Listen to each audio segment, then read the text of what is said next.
Thank you, Bradley. Good afternoon, Mayor and Council. As Bradley mentioned, we'll be discussing a request that we received for a project of support for the Creekside Community Village from Mission Waco. We'll be discussing the benefits of the project, the next steps, and answer any questions that you may have. Okay. This project is the development of a housing with a supportive and empowering approach to those who are in need. The proposed location of this project on South University Parks Drive is located just outside of the city limits, but inside the Waco ETJ. The current estimated number of units is 328, but for phase one, they're proposing 40 units with community kitchens, individual centralized bathrooms, at a cost of approximately $4 million. Here you'll see where the project is located. As well on this slide, you'll see kind of a phase one as well as the outline of the entire proposed project.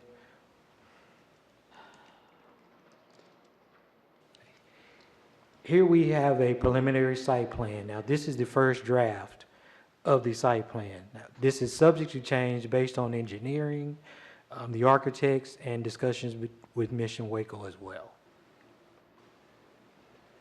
Galen, where is the fence going to go? I don't see it pictured here. Yes. Well, where you see it labeled proposed phase one Yes. area, that could potentially be where the fence would go. But they are. Is that the only place it's going to go? No. Well, it would stretch along those lines potentially. Okay. The area that's right under that, is that a tree line, right? I believe so. If you back up a picture, I think. Let's see. Galen, but what you're saying, Galen, is on that, or maybe on this one, would you suspect there'd be a fence on that top and bottom red line? Is that where you'd see a fence being? Yes, potentially a fence along the top and bottom red line. There is a fence that, I'm looking at John in the back too, there would be fencing that is implemented into this development, correct? Great. I just wanted to keep it separate from the baseball fields that are next door to it. Okay. I just want to protect our kids and them from flying balls from everywhere. And that will happen. But I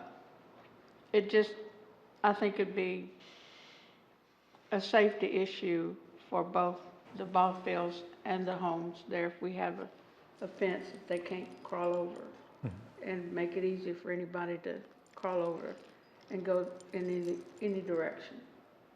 Yes, ma'am. Am I making myself clear? Do you? Yes, ma'am. As they're working through the engineering phases, they'll be discussing and kind of determining where that would work in correlation to the ball fields and the project site. Okay. I'm still not comfortable with the location of this project, but I'm going along with the rest of the council. I don't know. Well, why don't we keep going through the presentation and see if some of your fears or concerns, rather, are put at ease, and we can see.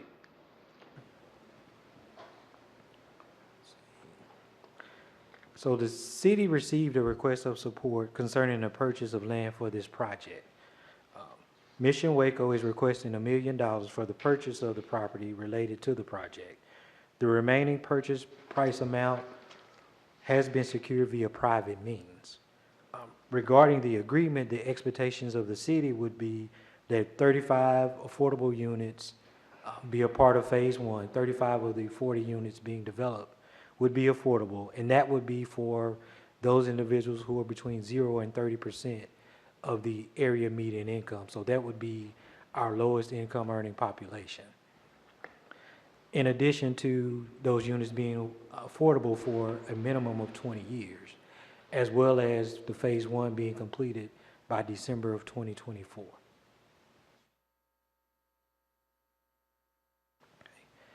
Staff is recommending support of the project for the following reasons. Our strategic housing plan identified a shortage of units, most notably in the category of persons who fall within the 0 to 30% of the area median income. This project provides units for those individuals in addition to providing units for those who may need permanent supportive housing. Given the structure of previous models around the country, this development has the potential of being a mixed income development, as a percentage of residents will be persons who are not formerly homeless but just who choose to live in this community. Tonight, there is a resolution on the agenda for your consideration. If approved, the next steps would be the purchase of the property on June 29th and to begin civil engineering in July, with phase 1 beginning in February of 2024 and completing by December of 2024.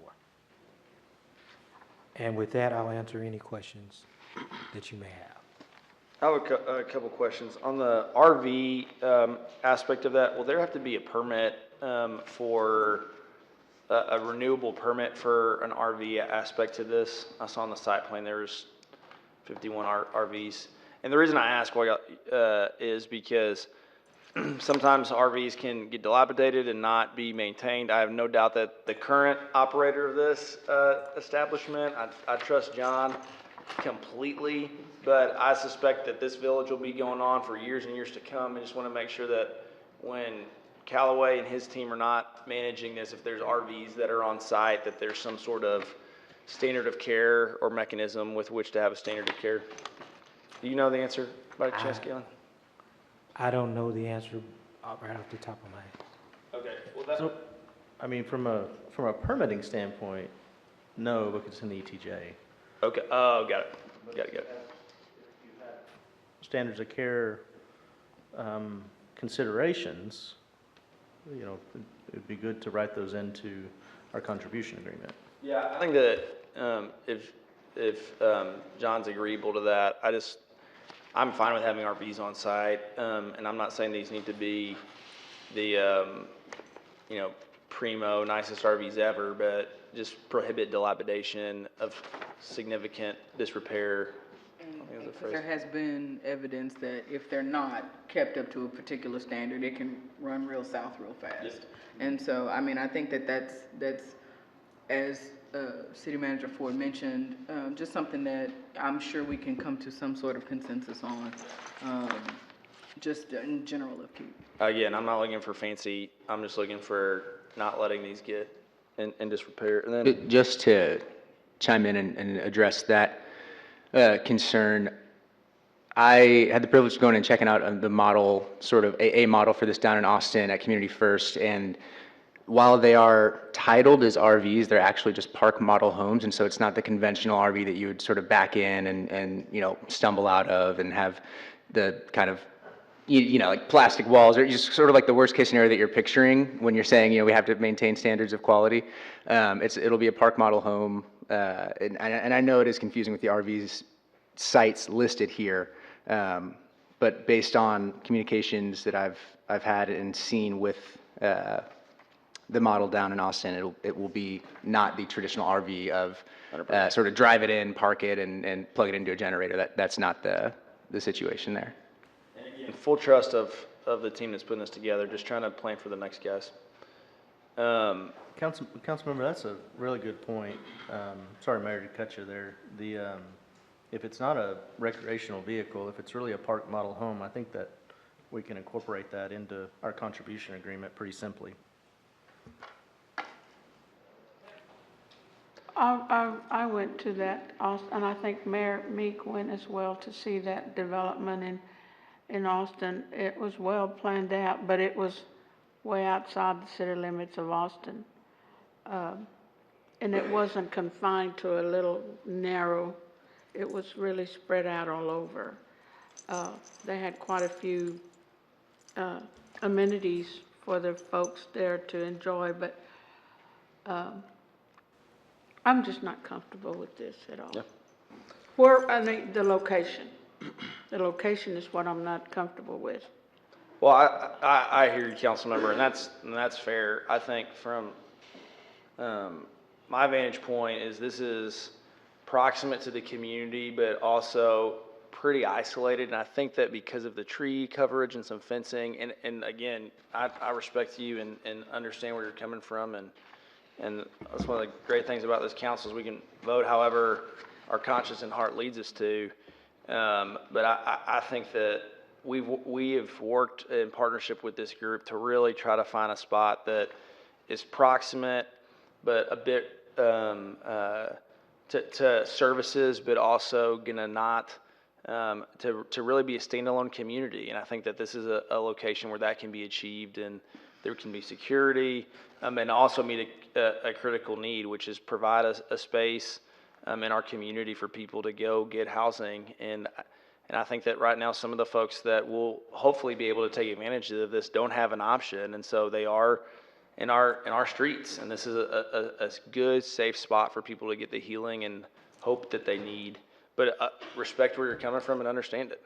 Well, I like the project, and I like the one we saw in Austin. It was a beautifully run site, but like I said, it was spread out. And so they were able to do get them a lot of amenities that they could enjoy there. I'm not sure what we can do here in the I'm not a engineer or anything like that, but I don't like where we're putting it. I don't like that's what I'm uncomfortable with. Understand. Where we're putting it at. Galen, another question I had was, are there any requirements in our agreement regarding how long the folks living here will have lived in McLennan County? I know that that's something, John, you might have, I don't know if that's a part of our agreement or not. I know that John has had a policy of it, of 1 year. Is that right, John? That was the internal policy y'all were going to have. Would you be okay with that being a part of the agreement too, John? Okay, if John's okay with that, I'd like to add that to the agreement, that that the residents of this space have lived in McLennan County for a year. Before they occupy. Before they occupy the space. Got it. So you're trying to have, That, and I believe that's consistent with what this has been, what we've talked about before and how we've engaged in these discussions. So before a resident would come live here, and the purpose of that is that we're really contributing these dollars for people that live in our community, the people that we want to serve the people here, and so that would be kind of, I think, the purpose in that being a part of the agreement. That might get kind of sticky, all right? I was like, how would one know? Living, living. I was like, how would one know? So that a policy they plan, I mean, I don't know if there'll be an enforcement mechanism completely, but I think that I think there's a way that, I would trust the staff. I mean, I think if anyone knows, I think Mission Waco, Mission World would know. But I agree with the mayor. I think that's a solid requirement, but I would trust their good faith. Obviously, it's gonna be hard to document that if someone is living in chronic homelessness, but I think, if they've seen them for a year, then. I mean, my understanding is that a lot of the service providers in this community do have a really good feel and understanding of the people who are chronically homeless and know who's lived here and how long they've been here. And I think that that's something that I think is important to our residents as we're allocating ARPA money, is to ensure that it's going towards the benefit of people that are in this community. And while I do care deeply about people experiencing homelessness and that are perhaps rapidly transient, I think that this is something that I want to make sure is for the people here. And I bring that up as a part of this agreement because that's my understanding of what we share this with the developer. Okay, those are all the questions I have. Any other questions? Yeah, I'll chime in here, Holmes here. I like how we're using the ARPA funds on this, because I think when we initially got the ARPA, funding, we were all concerned about what kind of projects they would be applied to, those funds would be applied to. And this to me kind of fits what we're talking about, a kind of a one-time or a solution that is long-term but not recurring. We're having to feed it every year. So I like the way this thing fits into the ARPA context. I like the team that we put together to kind of lead this, Mr. Callaway and Mr. Durrell and Mr. Davis, and just a litany of great people that are behind this project. I do like the idea that Councilmember Rodriguez is talking about on the fence. I think it makes a difference, really mutual protection. They probably don't want a bunch of 10, 11-year-old boys running around in their neighborhood either, so that to me makes a lot of sense. As I know we do this kind of in the context of homelessness, at least that's where I'm thinking of it, affordable housing and homelessness. And I'd like to see some, I think the last data we saw on homelessness was, I think we were talking about somewhere under 200, and we talked about this yesterday, but somewhere around 200 people that are in Waco now that are considered homeless. Do we have, we had a report come in before, and I just forget what it is. Yes, that is correct. At our last point in time count, it was around 204, I believe it was. Okay. I just want to get context on the magnitude of mitigation we're talking about here. And I guess that's where I'm thinking about as this, are we targeting this? And maybe I got to read more back into the purpose and the whole management of this. We're targeting homeless people to, how is this thing marketed, I guess, in the vernacular of an old investor here? How do you start filling this up? I guess through what Mr. Callaway's group is doing? Yes, sir. It would be through them evaluating clients that they're essentially serving that have come through the shelter, that they feel are ready to somewhat take that next step and can survive with supportive services. Those are individuals who are just need some supportive services, but do have the ability to live on their own. And so the thought would be that that would thereby potentially free up additional slots in the shelter to assist other people. So it becomes kind of a progression to eventually some people either going the permanent supportive housing route or being able to achieve self-sufficiency. Great, thanks, Galen. Do we know, what is the average length of stay in the Austin one, for instance? How long do they, I can get that data from you later. I'm going to, this is a good program, and I will support it. But just some of the follow-up data I'd like to see. How long do they stay there? How does that fit into our homeless population? What level of mitigation are we thinking about? My last question is, well, before I have my last question, our original spot where we were thinking about this was a more urban kind of location, which we didn't think fit. I think we followed the Austin kind of model to push it out. I know it's not as rural as you'd like it to be, Councilmember Rodriguez, but it seems to be a little more rural in nature, so that to me is good. The property management, is there a term on that, or how does that work? Maybe I missed it in the presentation. Is there like a term of who's going to run this thing and for how long, and is that engaged, or do we care because we're just putting in our million and that's it? Or Well, no, our agreement will be with Mission Waco, and it based on the affordability period, it would be our expectation that Mission Waco is responsible for this property for the entire affordability period. And Galen, am I correct that the term of the contract is 20 years? Okay. Yes. All right, thanks, Jennifer. That's all I had. Great work, Galen. Yeah, any questions, Bradley? Did you have one? I just leaned back forward. No, Oh, okay, sorry. Mayor, I think that you had maybe suggested to me a comment that about collaboration between homeless partners. I was gonna bring that up. I think that there's a lot of moving parts in the homeless community right now. I think that, or with work with homelessness, I know the crisis center is going out to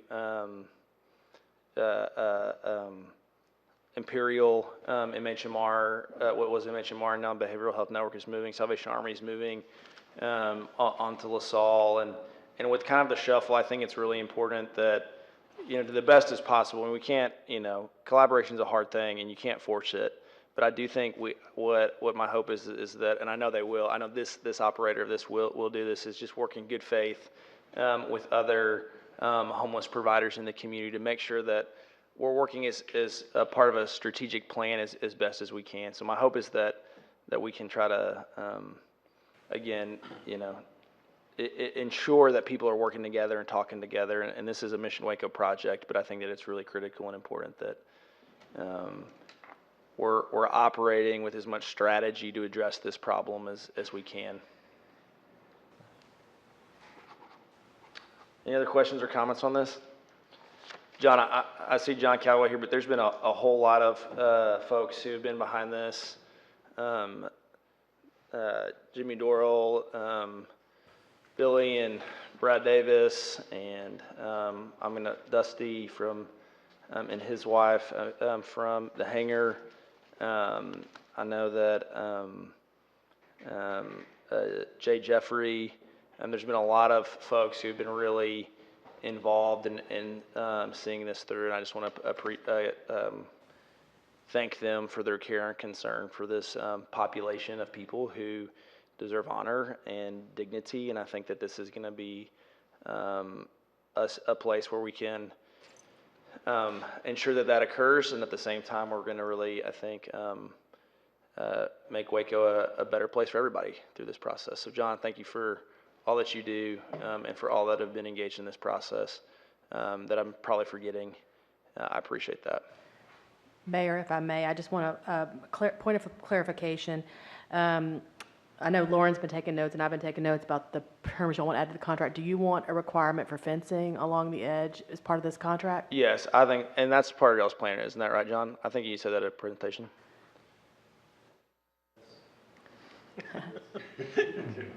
Good answer. I think that would be good. And the other thing I wanted to mention to the mayor is that we will need to take a look at we're using a specific source of funds, and so we will need to take a look at the residency requirement given the source of funds we're using on this. Okay, that's great. Thanks. All right. Any other questions or comments? Appreciate that. Thank you, Galen.